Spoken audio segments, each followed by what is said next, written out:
Wireless Nation was established in 2005 to provide broadband to people who live in the areas who cannot get any decent broadband at all. So that includes rural farmers, people who live in Oakland CBD even, and also who live in even like Waitakere ranges. They actually simply cannot get a decent broadband. And the company was originally funded by a group of farmers in the Waikato area because they say, you know what, we can do it. We can get us connected ourselves.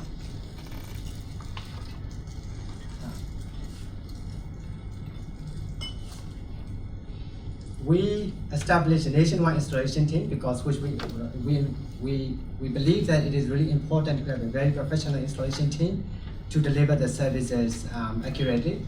We launched 2 megabit download speed, 1 megabit upload speed satellite broadband in 2006 via the IP Star satellite platform.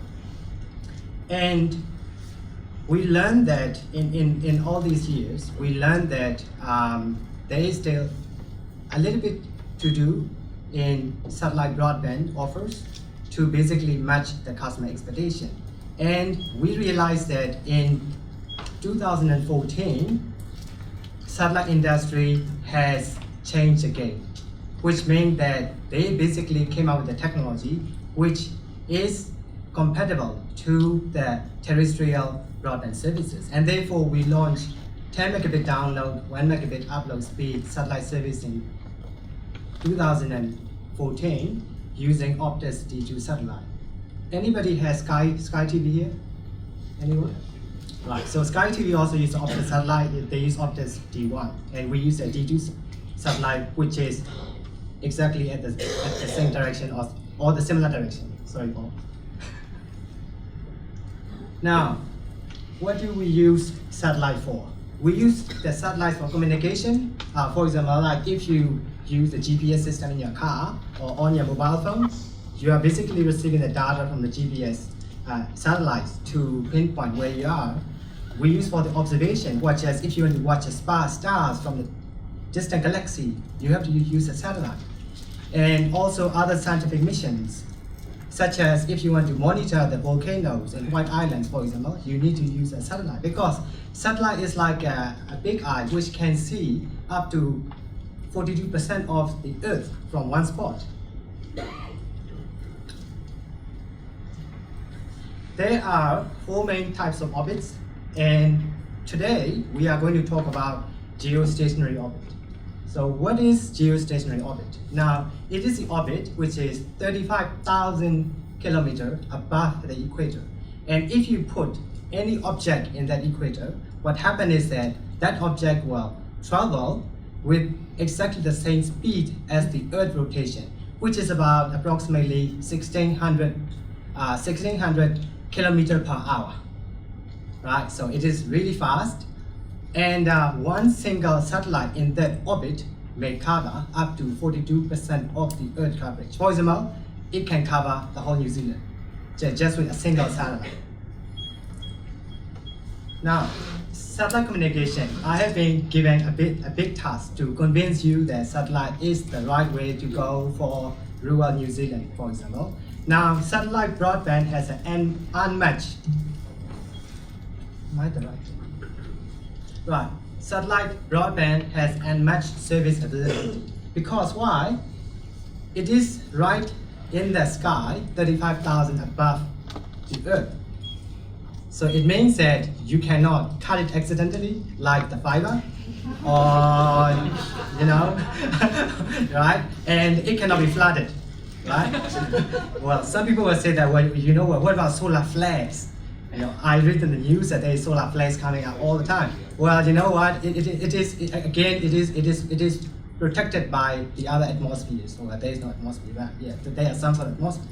Now, also people talk about space junks. They're like, what about space junks? Chinese shot the satellite, and there are a lot of space junks. We said, no, space junks are also in the other orbits, not in the geosynchronous orbit, and that they are being tracked by NASA and all the other space agencies. So, we don't need to worry about it.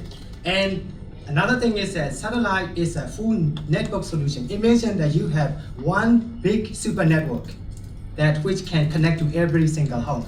Now, the problem with a lot of terrestrial networks are that you need to manage a lot of backhauls, a lot of nodes, a lot of other components. So it means that if there is a problem in one of those nodes, you can have a service interruption in the rest of the service area, right?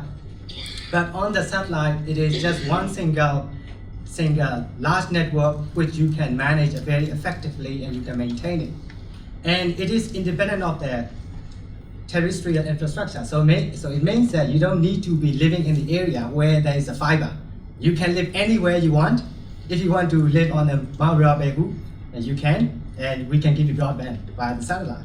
And another thing is that if you want to get a broadband installed, you don't have to wait for weeks or months or even years. You can get it right now.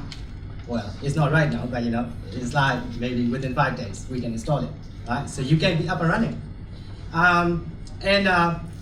In case there is a national emergency, for example, imagine that if Earthquake Commission want to issue some sort of message saying that you need to be prepared and do this, do that, we can broadcast that information from satellite to every single connected sites, just like that. And without sending that again and again, you just send once and it reaches to every single site. If you send 2 GB file, it doesn't cost you 2 GB file multiply the number of sites. It is a 2 GB file for all sites. Right? That's how efficient it is. And it also supports multiple applications, such as you can do IPTV streaming, no problem. You can do cellular backhaul. You can do voice over IP, so it means that you can make a phone call on the satellite, crystal clear, no problem, right?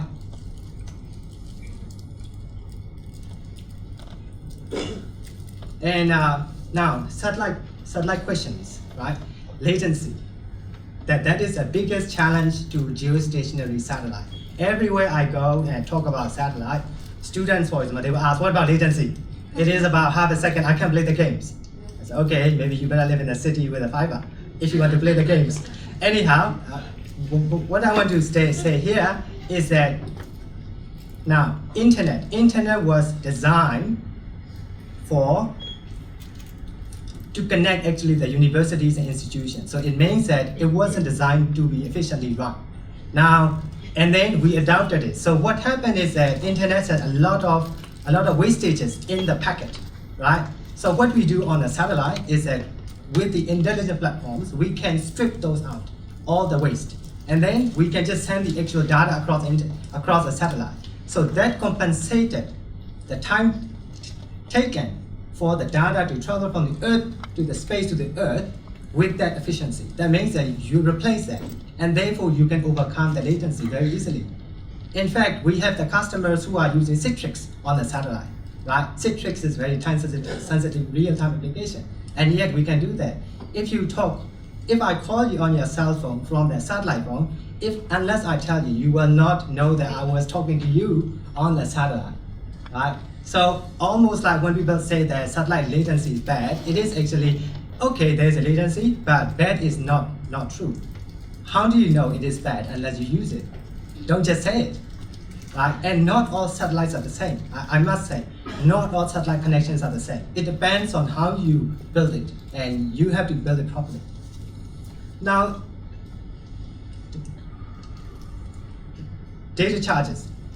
And then people say, oh, satellite is so expensive again. Like it costs like that, like $25 for this and that. And okay, we say, look, in wireless nation, for example, we give the options like off-peak data options, off-peak data 50 gigabytes. So if you want to update your Apple machine or a Windows machine, then you can use that off-peak data at nighttime to basically update your software.